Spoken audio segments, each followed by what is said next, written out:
Balima Alinya Kuma très urgent. Balima billet dimanche 11 janvier 2026. Aywa ambora ka kibaria soroko karamogo sinayogo kuya mine. Aleni Aidara. Wala karamogo sinayogo ni bela jelimba don na photo fleni. Kuya karamogo sinayogo mine. Awa ani Aidara. Tchemungo ko kaka 3 millions sara kuyo mugo fla mine. Kube garda villa. A sebene fla orola. Il nous revient d'apprendre que Sinayogo et Aidara ont tous été arrêtés et seront présentés au procureur le lundi à la première heure à suivre. Ko uyes Sinayogo mine ani Aidara ko ku fla mine kataka nui. Mongo chama mek a question posée comme on ko bubu mabel jawara farama mine. Malion ko kra chugo mena segere be fo ngena. Mais ne ba fo karamogo Sinayogo mine na tanchuko la amajani quoi. Ne terite karamogo Sinayogo ye karamogo Sinayogo munke amanya anga chienfo mais che ko be mineli ko be abe aramadou mine ando bi seka kenu kuma dakurunya fladron karsa kanani ke ni wallahi ni awye Sinayogo wuli kala sikika kangarda attaque ndo te mineli sa jamana bingini ka tla anambe di mana kola mais mali on mena bo filla muna bubu mabel fana mamene mo chama me ko defo ko pourquoi ko bubu mabel mamene en d'abord mena ko in sekere de fo malien bengena ko kara choko jume karamogo Sinayogo mineli ko yani karamogo Sinayogo gamene procureur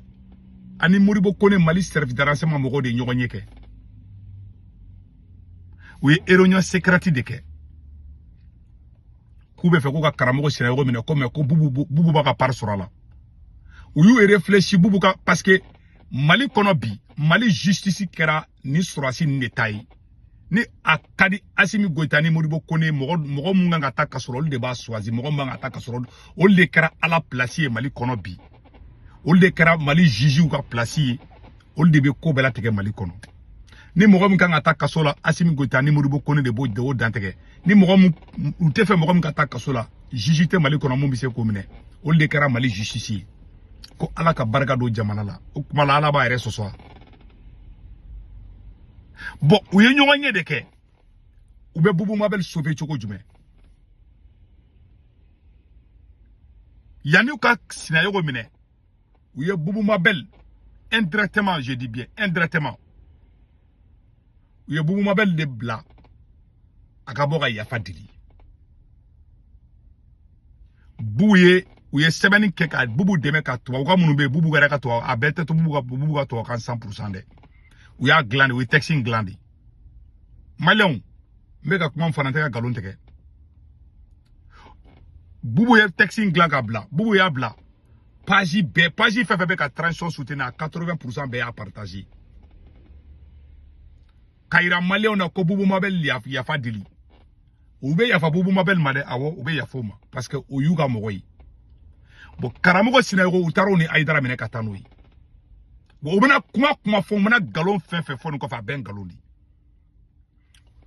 karamogo Sinayogo kominke na ba contrôler de pas ba fo do folo mi aw kunga ngata mine o dum pourquoi aya to fo Mali perdili bubu mabele yafa dili abeno de ke argument ko bubu kunta kalama bubu yafa dili way aka mogo be naka mogo ye yafa dili ko la o ko be passé o yere de bubu sauver ko bubu ga yafa dili ke abulo ko malien bu kun fede ay ta commentaire la je malien bebe ka foko ay munke kamanya betkera ula quoi ay Mali justice ya dambe be bola betkera ula bi walai ay munke malien be ay bo awtara karamogo Sinayogo ani Aidara mumine en d'abord Aidara to en ko kale sinte ko yere de la bli bubu mabel de ko karamogo Sinayogo ka ta plainte ke ko ni mogo kuma jugu fo karamogo Sinayogo ka ta plainte teke karamogo Sinayogo plainte teke waw Aidara plainte teke waw angen todo mais ko keni nebe ka nium fo ni tandi kele maje bubu mabel ou ye bubu mabel sauvé di o ya ka publication ka tro tra karamogo Sinayogo mine ou ye karamogo Sinayogo mine mais bubu te mine o bolo koni bubu ye publication ke transition vidéo mani be a partager ko Maliens be dala Maliens be ngina bubu ko aw confin de nunu aw kumbe burusu ko nadla kono kasika ba aw kula aw be bo burusu kono kana ka be na aw soro duguba kono ka be aw bloku aw bloka bi fendo ni bochi kolon na kasa be do yere nuna pour kiro kolon de munu be ka uswini konna na chira walla ala ti barka do wala odo ko sabe fo kanga de unamo awna mo na de kanga sra adama de hakenya wallahi ne be sra adama de hakenya parce que aw fait kan ka mala mono quoi c'est pour cela on dit bien éduquer les enfants aye mun ke bubu ma belle ça aye bubu ma belle sauver di na be bubu ma belle sauver akuma ngata karamogo mina aye beto indron c'est tout mais all de bubu mine bubu feke alors que karamogo sinayo ngo kaleba simbo koina bubu ma belle letara vidéo ke go karamogo sinayo kana isimbo ala karamogo sinayo bra vidéo be ako kale ballon ko kuma kaya haramu ka data la bili bubu ma belle de tara pousser ka vidéo kena e ka kana ke ka publicité ou ke ay arnaki ni fefe ke bubu ma belle bala aw tara ay dara mine aw ma bubu ma belle mine abu beto c'est tout nete ka faka buta bubu mine o nete campagne ko ata mogo do mine mais mogo mine ere ne ba contrôle na omanya aya toy mais aw be ko ke flagrant alu te maloya halu ni surasi nunu te maloya quoi billahi tallahi ay mali justice dambe be bala walay ay ni mu ke be ay ta ko commentaire ay ta aya a publication me ro bebe ka bubu de to ko fo bubu mabel deni sinayo ko kera flani teri bubu ye yafa dili aw yo ka yafa mine me karamugo sinago bora ka yafa dili aw ma yafa uma no karamugo sinago yo video ke kunu ka yafa dili aw ma yafa uma zona krefe mo zo a teru a be complice bubu ni karamugo de kume ka baraka bubu de kume ka publicité ke abe temoka aw beta aidra mine aw ma bubu mine aw beto endro c'est tout. Vous avez été injuste. Aye ni keleleke imam banjugu oula ka yafa dili ka yafa ma ala kama ka dafilla aye banjugu mine ka tanu kasola Seydou Oumar Traoré oyo dofo Guinée président ma la Guinée président ma ama jane rey mais Seydou Oumar yafa dili o berama yafa ma aya mine ka bla kasola parce que muna pourtant Seydou Oumar ba few parce que o kumba se ka obla sradi kuma do manda o klola ayo arankini mina o do kasola bubu babel nunu munu ya o bato ko ala olu te ta kasola alu e kasola ko ke bubu nunu kuma o jobe afa mogoma bubu nunu bi sikire to ka galon noro mogola kan galon noro mali commerçant na ko lebe ka taka jatika wale mogokele die galon te bubu mamuda malien na ama bubu mine biton kulubali ni mulay bora ka menace de mort ke ama son kolu fana mine abeno tele de do Maliens be tikera ulabi ala te barka do awla fona ka soro aw te ka mali marani galoni wallahi aw be ka tonyali mi ka ala te barka do awla mali fangele be jatka wala be ka mali fangele be minebi au lieu que mali service de renseignement qui concentré anga nga bina oro ngini choko jume anga nga caribbean ko nyana bo choko jume ou bien aw be ka ambla besi de kono parce que caribbean te mali kono bi caribbean foite bamako kono bi mali dugu fa be problème ba be la bi mali dugu de be ka bi jatka wala mo ko tike kono awe ara ma donc amalien wore ko kolu mine ka malien fara ne ya fo ne somida ne somo ko te karamo ko sina wo ye nta don ta foite ne na che ne be aga mo mine ne ba contrôle al dogo ko ka bubu mabel mine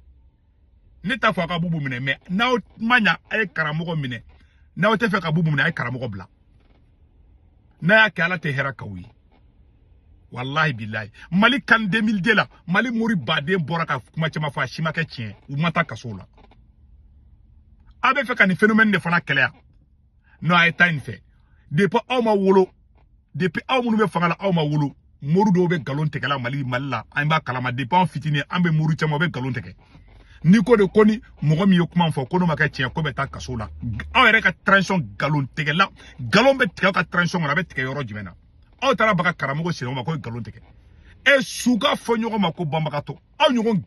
galon tege galon bɛ tigɛ ka transition kɔnɔ a bɛ tigɛ yɔrɔ jumɛn aw tara ka taa karamogo minɛ a ye karamogo sinayogo minɛ ka taa Ayidara minɛ Ayidara yɛrɛ ko k'a da tɛ ko la bilen karamogo sinayogo yɛrɛ kun k'a b'i sen bɔ ko bɛɛ la n ko Bubu Mabel de y'a fɔ k'a ka don a la tuguni o video bɛ yen c'est à dire mɔgɔw ɲɛ bɛ tiɲɛ na quoi aw ko ko aw ka dɛmɛ ni mɔgɔ min y'aw kɛlɛ aw ka wulu bɛ bɔ k'olu neni o bɛ maliyɛn bɛɛ neni i m'a ye Burkina taara k'aw to Niger taara k'aw to aw kɛra faden na Sina Samara di wallahi Ala ti barika dɔw la vous êtes des plus maudits dirigeants que le Mali n'a jamais eu ni ayanga justice le ma ka kɛ kanko di mais juge kolon de minnu bɛ k'aw suit nin ko la aw bɛ bin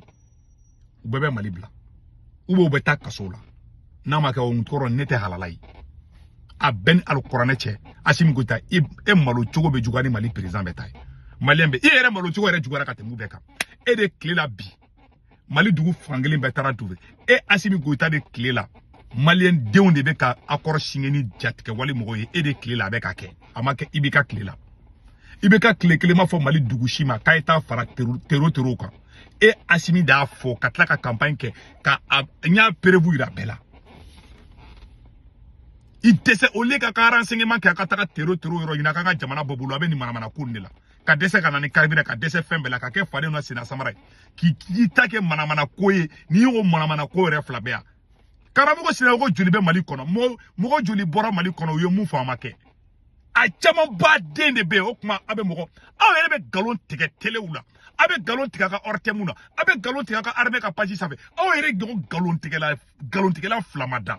aw fana ka mɔgɔ minɛ ko ye wuya fo e ma da yan faga an bɛ nin video bila Ala tɛ se ka barika don aw la wallahi ne kɔni ne mun bɛ ne bolo ka fɔ maliyɛnw ɲɛna o de ye nin ye karamogo sinayogo ka minɛli a ka Biton Kulibali menace de mort k'a b'olu si minɛ aw ka mɔgɔ bɛ deliw kɛ fɔ an b'a bɔra ka galon tigɛ ka nɔrɔ citerne bolo la ka tila ka bɔ ka yafa deli aw yɛrɛ ye deliw kɛ aw yɛrɛ b'a ka mɔgɔw dɛmɛ k'olu kana taa kaso la mɔgɔ wɛrɛw bɛ yafaw deli aw tɛ yafaw ma aw b'u don kaso la ko Ala ka aw sago d'aw ma aw bɛ malo an ma malo hali bi i m'a ye Ala bannen bɛ k'aw ka fanga bi fɔlɔ Ala bɛ k'aw tɔ de yira maliyɛnw na k'aw tɔ de n'i y'a ye aw ka fanga tɛ ka bi aw bolo k'a ka cɛya dɔn Ala bɛ k'aw parce que aw lebu ko de bɛ bɔ don o don aw vrai face Ala bɛ fɛ k'aw yira maliyɛnw na de yanni k'aw cun dugu ma de yanni Ala k'aw da k'aw tɔ bɛɛ bali ka bɔ yen dɛ Ala bɛ k'aw yira de aw vrai visage de yira bɛɛ tigɛra aw la bi ka dɛsɛ ka taga jatigɛ wale mɔgɔ ɲini k'i ta kɛ manamana ko ye Bamakɔ kɔnɔ bezi créé u la t'o moriya donc maliyɛn de bɛ yen nin dɔrɔn de bɛ yen voilà o de kun don maliyɛn fɛn fɛn bɛ Faransi Italie Espagne Angleterre Amérique Canada ka wari ci nɔgɔya la a bɛ Senwave application télécharger photo filɛ nin n'a Senwave application télécharger a bɛ ne ka kɔrɔ promo don urgent 10 € bɛ na o y'aw ta ye ko fa b'a ka banque information bɛɛ don aw somɔgɔw bɛ Mali la Sénégal Côte d'Ivoire Cameroun a b'u ka orange numéro ta olu tɔgɔ bɛ karate kan n'a wari ci a b'a sɔrɔ orange money na sur place wari ci ko fɔlɔ o filanan o badabada o dɔrɔmɛ kelen aw t'a sara fu de don